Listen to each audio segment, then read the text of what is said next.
رسالتهم وأبوا إلا نورا هديا النور بهم صدقا ظهرا وأضاء الدنيا مزدهرا يا من تبغون الخير غدا يجل الليل ضياء بهم صدقا ظهرا وأضاء الدنيا مزدهرا يا من تبغون الخير وأضاء الدنيا مزدهرا يا من تبغون الخير غدا يجل الليل ضياء النور بهم صدقا ظهرا وأضاء الدنيا مزدهرا يا من تبغون الخير غدا النور بهم صدقا ظهرا وأضاء الدنيا مزدهرا يا من تبغون الخير غدا يجل الليل ضياء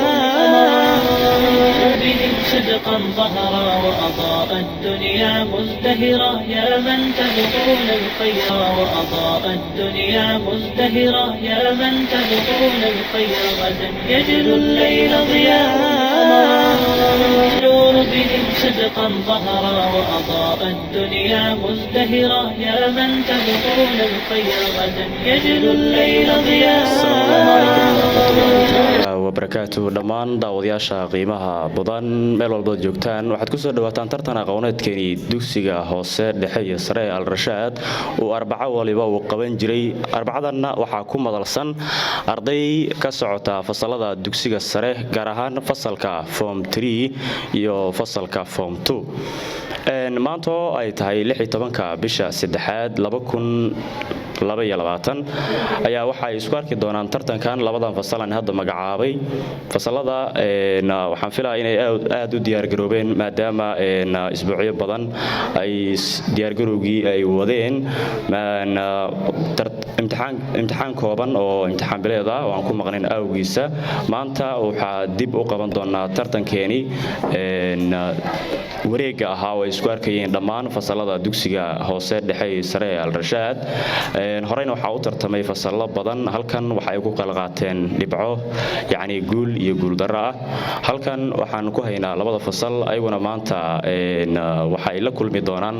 wadadii hore ay fasaladii hore ay mareen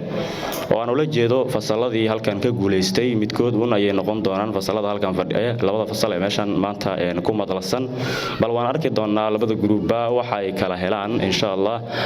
maanta tartanka waxa ay la daadinayaan Ustaad Cabdiraxmaan oo dhankeyga bidix fadhiya doona gudiga tartanka oo su'aal weydiinta dhankeeda noo qaabilsan insha Allah waan arki doonaa labada group waxa ay la kulmaan waxaan rabaa in aan ku soo dhaweeyo labada group si aan u kala cadeeyno groupka su'aasha aan ku bilaabi doono haddii alla yiraahdo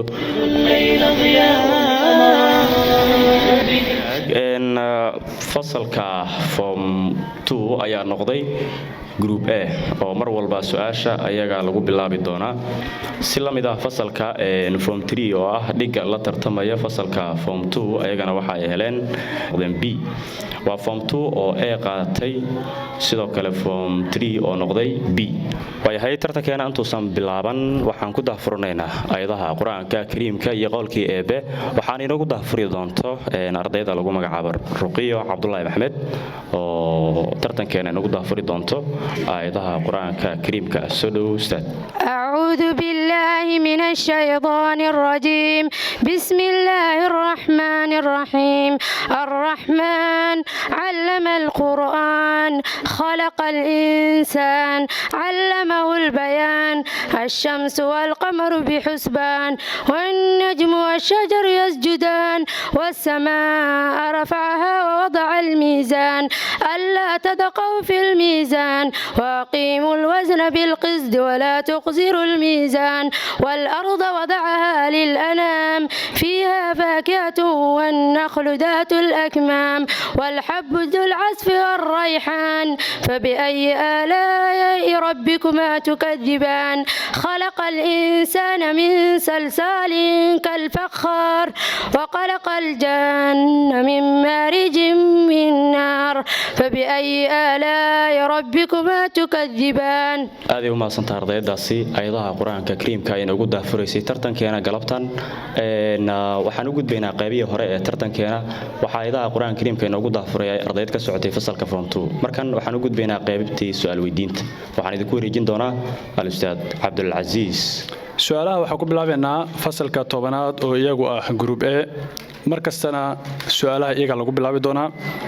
su'aasha koowaad maadada tarbiyada ah waxay leedahay limaada farra muqaddamatu jaysh almuslimiin fi bidayat alma'raka marka la hadii aan ku celiyo ولماذا فر مقدمة جيش المسلمين في بداية المعركة مرسدحات هدي أن كعلي لماذا فر جيش المسلمين في بداية المعركة جوابت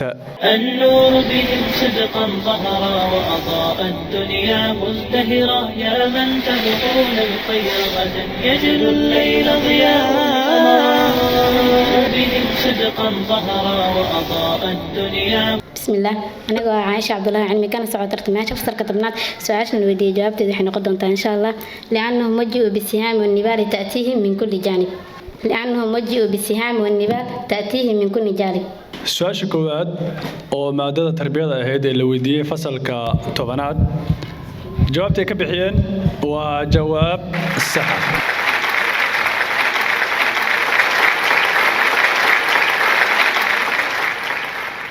su-aasha labaad ee tartankeena ahna su-aasha koowaad ee maadada tarbiyada fasalka 11aad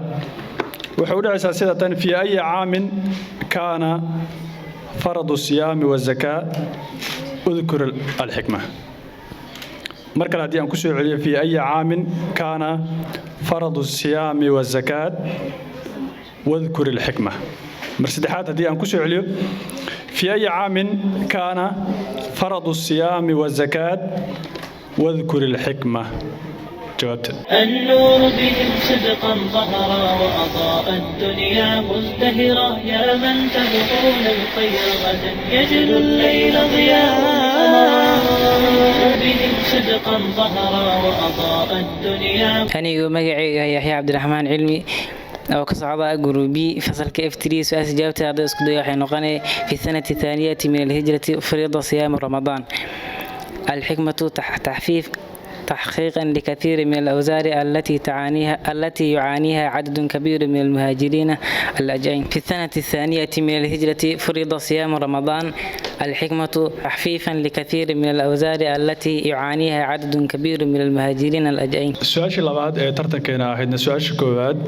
مادة التربية اللي ويديه جروبي أو يجو مثلا فوم 3 جوابتي كبحين وجواب صح.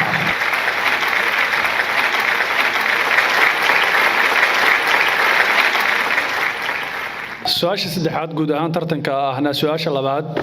ee group A oo iyagu ah fasalka 10aad waa maadada carabiga su-aashu waxay u dhacaysaa sida tan bima kaana Abu Bakr ar-Razi mashhuuran bima kaana Abu Bakr ar-Razi mashhuuran bima kaana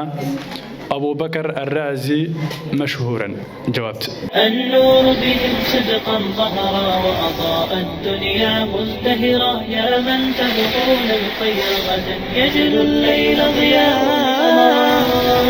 بهم صدقا ظهرا وأضاء الدنيا. بسم الله أنا مقعي يا رقي عبد الله محمد كان سعود فصل كفوم 2 سؤال جوابتي هذا اسكت كان أبو بكر الرازي مشهورا بالدب. سؤال saddexaad guud ahaan tartanka ahaydna su-aasha labaad ee group A oo iyagu 10aadka su-aasha maadada carabigeeda la weydiiyey jawaabtay ka bixiyeen waa jawaab sax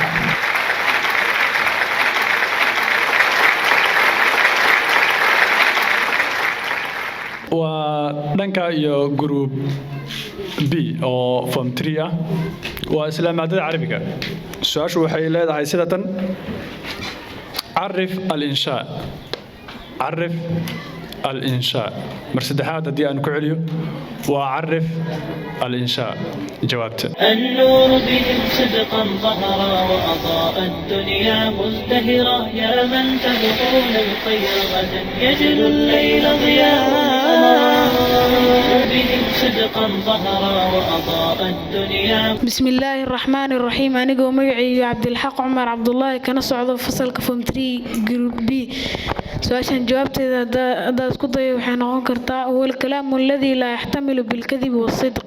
هو الكلام الذي لا يحتمل بالصدق والكذب. su-aashii afraad guud ahaan tartanka ahaydna su-aashii labaad ee fasalka form 3 oo iyagu ah group B ahaydna maadada carabiga jawaabtii ay ka bixiyeen waa jawaab sax ah.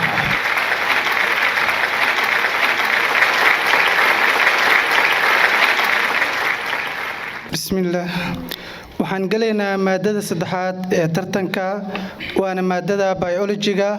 waxaan ku bilaabaynaa group A fasalka 10aad su-aasha waxay u dhacaysaa sida tan state factors affecting transpiration state factors affecting transpiration النور بهم صدقا ظهرا وأضاء الدنيا مزدهرا يا من تبغون الخير غدا يجد الليل ضياء بهم صدقا ظهرا وأضاء الدنيا. بسم الله مقع وعائشة عبد الله علمي كان سعودة الترتمات فصل كتبنات سؤال الويدي جوابته دحين نقول إن شاء الله light intensity humidity temperature air movement. su-aashii maadada biology-ga iyada ee la weydiiyey group A oo iyagu ahaa form 2 jawaabtay ka bixiyeen waa jawaab sax ah.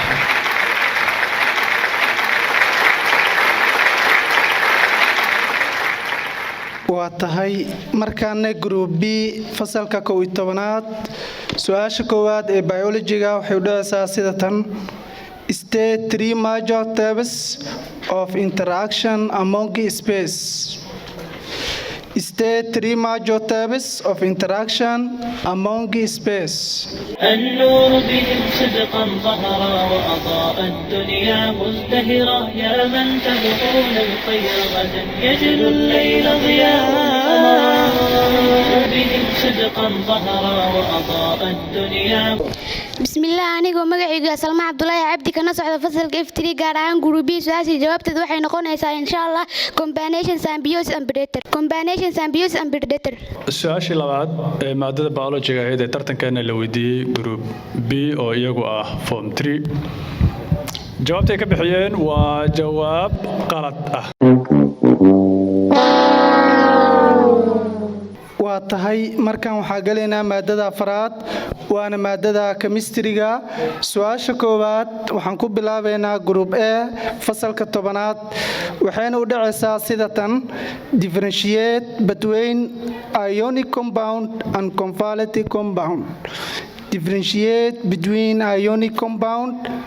and covalent compound. النور بهم صدقا ظهرا وأضاء الدنيا مزدهرا يا من تبغون الخير غدا يجد الليل ضياء بهم صدقا ظهرا وأضاء الدنيا. بسم الله الرحمن الرحيم أنا مقعي مسك محمد عبد الله فارح كان صعد ترتماشة فصل كيف تلقى جروب كب إيه هذا سؤال جابت إذا كور علي واحد ولا أساس تن ionic bond سابوندي مثلا non metal covalent bond سابوندي non metal between non metal ionic bond سابوندي between non metal covalent bond سابوندي between non metal and metal. su-aashii maadada chemistry-ga ahayd ee la weydiiyey group A oo iyagu ahaa fasalka 10aad ee dugsiga sare ee Al-Rashaad jawaabtay ka bixiyeen waa jawaab qalad ah. waa tahay markaan group B fasalka 11aad su-aasha koowaad ee maadada chemistry-ga dhagaha u fura waxay u dhacaysaa sida tan differentiate between spontaneous reaction and non-spontaneous reaction differentiate between spontaneous reaction and non-spontaneous reaction. النور بهم صدقا ظهرا وأضاء الدنيا مزدهرا يا من تبغون الخير غدا يجد الليل ضياء بهم صدقا ظهرا وأضاء الدنيا. بسم الله الرحمن الرحيم أنا مقعي عبد الحق عمر عبد الله كان صعد فصل كيف تري جروب بي سؤال جوابت إذا اسكت وحين نقول spontaneous reaction is the reaction in which occur without an external agent involved. Non-spontaneous reaction is the reaction in which cannot occur without an input from any external source. su-aashii maadada chemistry-ga ahayd ee la weydiiyey group B oo iyagu matalayay form 3 ee dugsiga sare Al-Rashaad jawaabtay ka bixiyeen waa jawaab sax ah.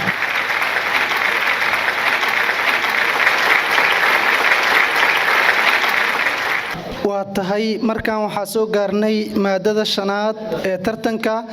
waana maadada Soomaaliga group A fasalka 10aad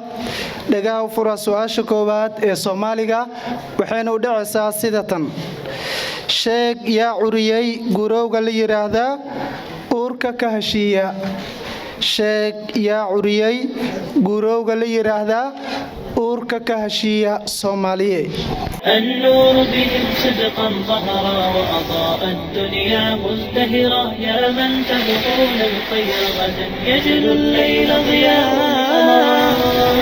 بهم صدقا ظهرا وأضاء الدنيا. بسم الله أنا ومقعيق وياي قدران محمد حاشي كان على فصل كيفتو سؤال شندان اسكود ايو وحاود عسى سيدة وحا عريا بوان محمد كعل حايو su-aasha maadada Soomaaliga ahayd ee la weydiiyey fasalka 10aad ee dugsiga sare Al Rashaad ahaana group A oo iyagu markasta lagu bilaabo su'aalaha tartanka jawaabtay ka bixiyeen waa jawaab sax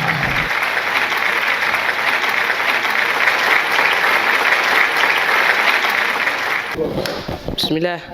anigoo magacayga Xasan Cabdi Ciise kana socdo fasalka form 3 group B su'aasha daa isku day waxay noqonaysaa Cabduqaadir Xirsi Yimam su-aasha maadada Soomaaliga ee la weydiiyey group B oo iyagu ahaa fasalka form 3 jawaabtay ka bixiyeen waa jawaab qalad aan ahayn sax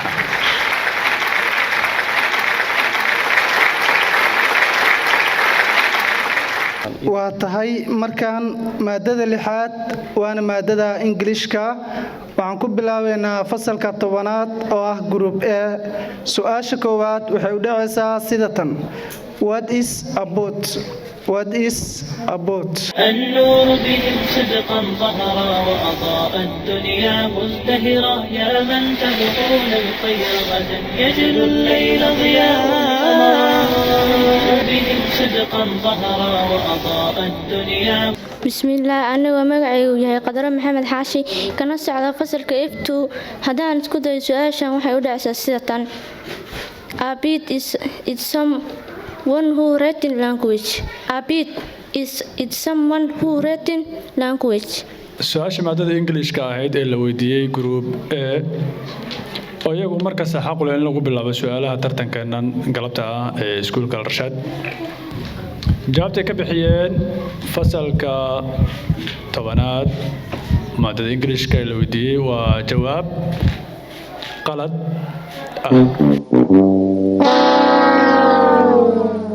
group B fasalka 11aad su'aasha koowaad ee Englishka waxay u dhacaysaa sida tan how does the galol tree help livestock how does the galol tree help livestock النور بهم صدقا ظهرا وأضاء الدنيا مزدهرا يا من تبغون الخير غدا يجد الليل ضياء بهم صدقا ظهرا وأضاء الدنيا. بسم الله الرحمن الرحيم أنا مقعيق عبد الحق عمر عبد الله كان سعودة فصل كيفتري قاران جروب بي سؤال جوابت إذا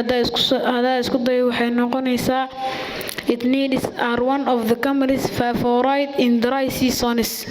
It needs are one of the camel's favorite in dry seasons. su-aasha maadada Englishka ahayd ee la weydiiyey fasalka 3aad ee dugsiga sare ana group B jawaabtay ka bixiyeen waa jawaab aan sax ahayn waa jawaab qalad ah waxaan soo gaarnay qaybtii dhexe ee tartankeena 6 maado ayaan ku soo tartanay tartankana aad ayuu xamaasad u leeyahay galabta oo weerar iyo weerar celis ayaa halkan ka socda waayahay waxaan idin soo gudbin doonaa oo su'aalaha maadada physics-ka waxaan idin ka rabaa fasalka form 2 oo ah fasalka mar walba su'aalaha lagu bilaabi doono tartankeena su-aasha physics-kana waxay u dhici doontaa sida tan divine electrostatic divine electrostatic maxaa la yidhaahdaa ama qeex electrostatic waxaan filaya inaad fahanteen jawaabta oo degdeg ah ayaan idinka sugaynaa insha allah النور بهم صدقا ظهرا وأضاء الدنيا مزدهرا يا من تبغون الخير غدا يجلو الليل ضياء النور بهم صدقا ظهرا وأضاء الدنيا بسم الله أنا مقعد يعني جنب الشركة نصعد فصل كتونات قارهان جروب A هذا سؤال جوابتي اسكت يوا is a branch with deals with charge as right under action of electric charge is a branch with deals charge as right under action of electric charge su-aasha maadada fiisiska ahayd ee la weydiiyey fasalka tobanaad oo iyagu mar kasta lagu bilaabo sida caadiga ah su-aalaha tartankeennan galabta ah jawaabta ay ka bixiyeen waa jawaab sax ah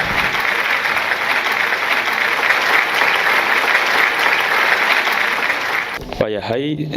su-aashii koowaad ee dhanka fiisigiska waxaa qaatay fasalka form 2 oo ah fasalka su-aalaha mar walba lagu bilaabi doono su-aashaas oo dhiganta waxaa la weydiinaa fasalka form 3 ama fasalka 11aad waxaa laga rabaa inay sheegaan oo ay qeexaan capacitor mar kale aan ku celiyo divine capacitor waxaan filayaa inaad fahanteen jawaabta ayaan idinka sugi doonaa insha allah النور بهم صدقا ظهرا وأضاء الدنيا مزدهرا يا من تبغون الخير غدا يجلو الليل ضياء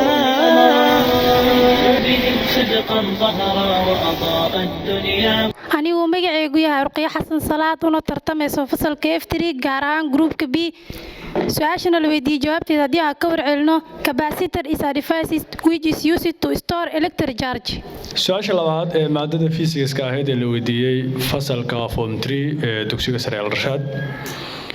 oo iyagu mar kasta leh su-aasha labaad ee maado kasta tartanka la isweydiiyo jawaabta ay ka bixiyeen waa jawaab sax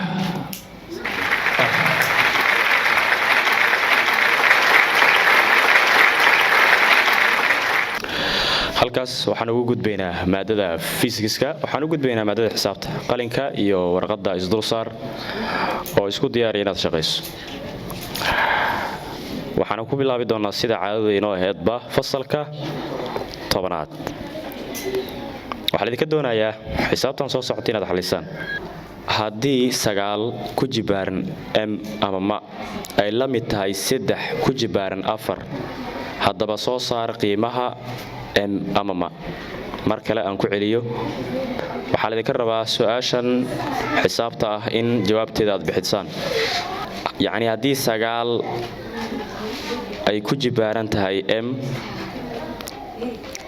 ay la mid tahay 3 ku jibaaran 4 raadi qiimaha m waxaan filayaa inaad fahanteen jawaabta oo degdeg ah ayaan idinka sugaynaa insha allah النور بهم صدقا ظهرا وأضاء الدنيا مزدهرا يا من تبغون الخير غدا يجلو الليل ضياء النور بهم صدقا ظهرا وأضاء الدنيا anigu magacayga Ruqiya Cabdullaahi Maxamed kana socda fasalka form 2 su-aashan jawaabteeda haddii ka warceliyo m waxay ila mid tahay 2 su-aasha maadada xisaabta ahayd ee la weydiiyey fasalka 10aad ee dugsiga sare ahaana group A oo mar kasta maadooyinka lagu bilaabayay oo intuu tartanka socday jawaabta oo ka bixiyeen waa jawaab sax ah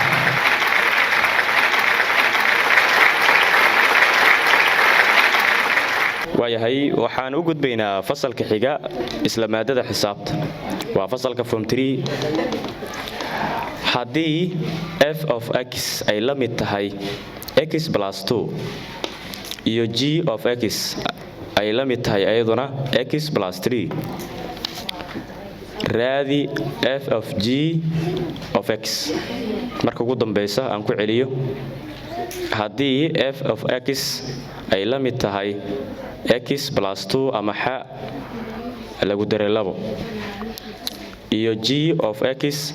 ay la mid tahay ayaduna x plus 3 oo ah xa lagu daray 3 haddaba raadi f of g of x waxaan filayaa inaad fahanteen jawaabta oo degdeg ah ayaan idinka sugaynaa insha Allah. النور بهم صدقا ظهرا وأضاء الدنيا مزدهرا يا من تبغون الخير غدا يجد الليل ضياء بهم صدقا ظهرا وأضاء الدنيا. anigoo magacaygu yahay dhinac Samac Cabdullaahi kana socota fasalka form 3 gaar ahaan groupka B. jawaabta haddaan isku dayo waa f of g of x plus 5. qaybtii labaad ee su'aalaha xisaabta ee la weydiiyey fasalka saddexaad ee dugsiga sare ahaana groupka B maadada xisaabta ayay ahayd jawaabtay ka bixiyeen waxa waaye jawaab sax ah.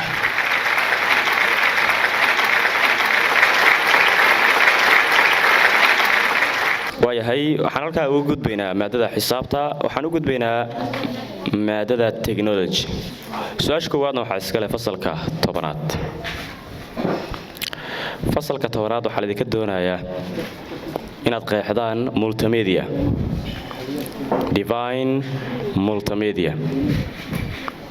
waxaan filaa inaad fahanteen. النور بهم صدقا ظهرا وأضاء الدنيا مزدهرا يا من تبغون الخير غدا يجد الليل ضياء بهم صدقا ظهرا وأضاء الدنيا. الله مقع عايشة عبد الله علمي كما سعودت الترتمات فصل كتبنات سؤالنا ودي جوابتي إذا ذاكر علم حين قدرت multimedia is combined to use text video animation graphic sound and other media. su-aashii maadada technology-ga ahayd ee la weydiiyey fasalka tobanaad oo iyagu group A ah jawaabtay ka bixiyeen waa jawaab sax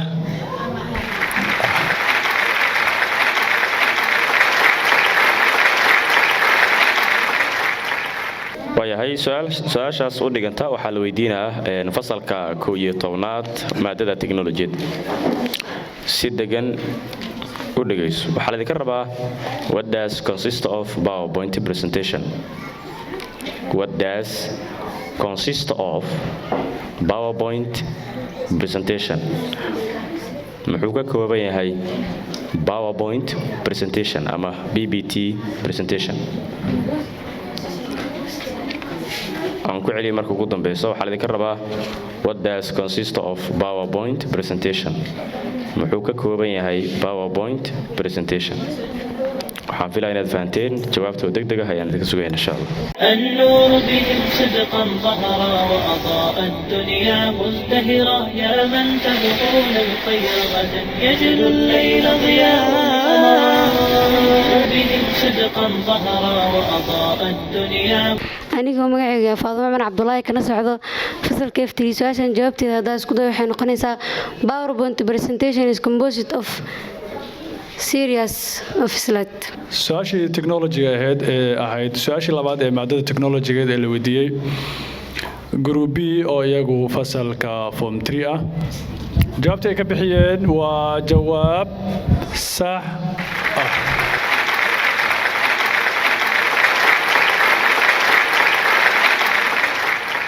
bismillaah markan waxaan isla soo gaarnay dhammaadka tartankeena waxaa inoo haray laba maado oo juqraafiya taariikh ah waxaan ku hormaraynaa maadada juqraafiga waana maadada tobanaad ee tartankeena su-aasha koowaad waxaa iskale sida caadada ah fasalka tobanaad oo iyagu group A ah su-aasha waxay u dhacaysaa sida tan tiri noocyada qariidada ayadoo loo eegayo habka qiyaasta tiri noocyada qariidada iyadoo loo eegayo habka qiyaasta mar saddexaad haddii aan ku soo celiyo waa tiri noocyada qariidada ayadoo loo eegayo habka qiyaasta jawaabta النور بهم صدقا ظهرا وأضاء الدنيا مزدهرا يا من تبغون الخير غدا يجد الليل ضياء بهم صدقا ظهرا وأضاء الدنيا. aniga magacaygu yahay Miski Maxamed Cabdullaahi Faarax kana tirsan group A kana socda fasalka 10aad su-aasha jawaabteeda isku day waxa u dhacaysaa sida tan kow qariidada qiyaaska yar loo qariidada qiyaaska yar topographiya qariidada qiyaaska yar loo qariidada qiyaaska yar topographiya su-aashii la weydiiyey fasalka 10aad oo iyagu ah group A xaqna u leh in lagu bilaabo maado kasta su-aasheeda koowaad waxay ahayd maadada juqraafiga jawaabta ay ka bixiyeen waa jawaab qalad ah dhanka iyo fasalka 11aad iyaguna waxaa la weydiin doonaa su-aalta la mid ah maadaama ay group B yihiin isla maadada juqraafiga su-aashu waxay u dhacaysaa sida tan soo socota form 3 dhagaha fura tilmaam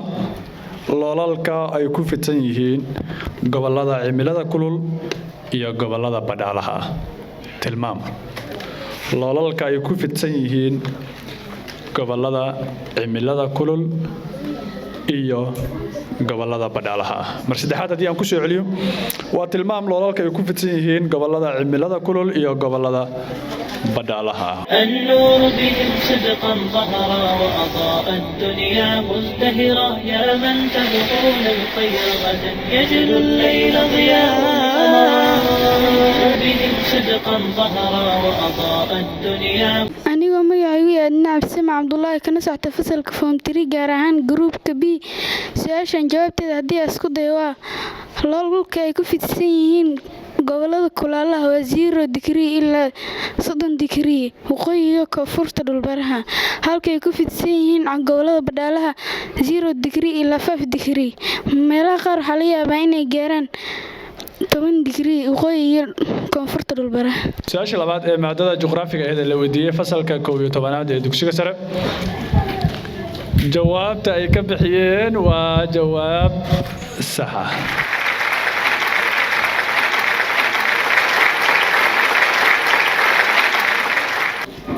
waa maadada taariikhda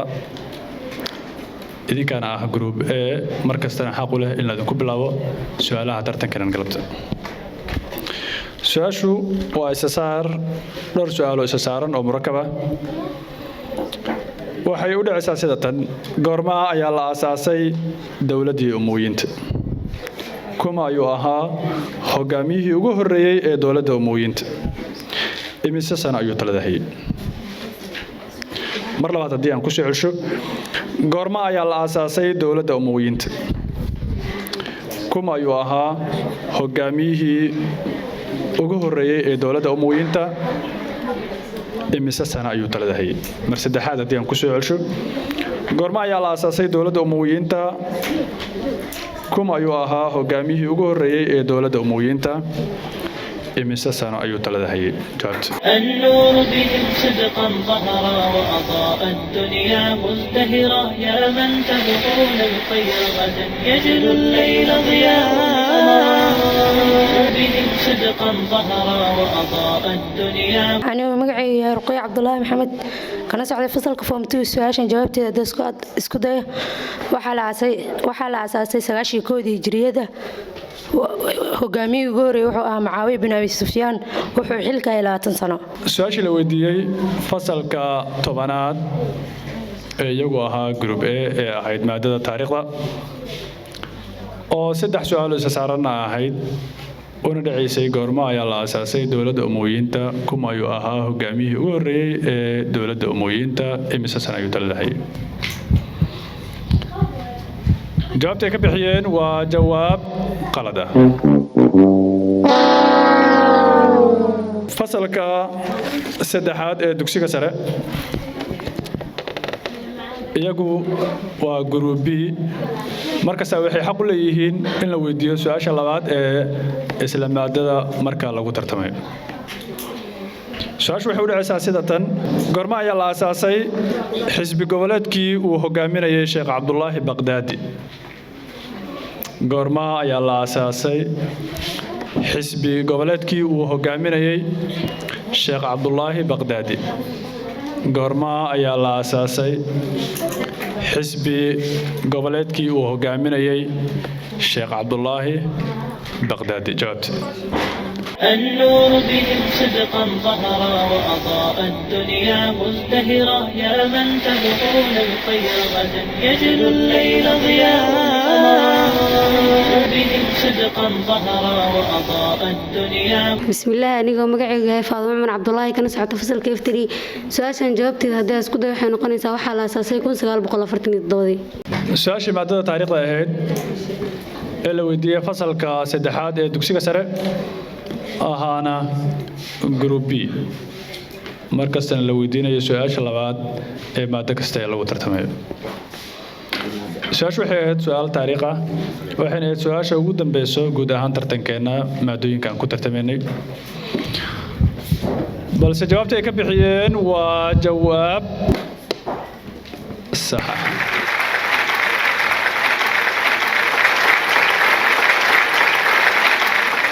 maadooyinkii aan ku tartamaynay halkaa ayaan ku soo gabagabeynaynaa waxaan dib u tirin doonaa buundooyinkii la kala keensaday labada koox hadba kooxdii guulaysatayna halkaanan ka shaacin doonaa kooxdii halkaan maanta tartankeenan galabta ah labada fasal ee form 3 iyo form 2 ah laga guulaystayna halkaan ayaan ka sheegi doonaa inkastoo laba qof markii ay tartanto qofun badiyo marka waa qof kasta ay siduu u soo dadaalo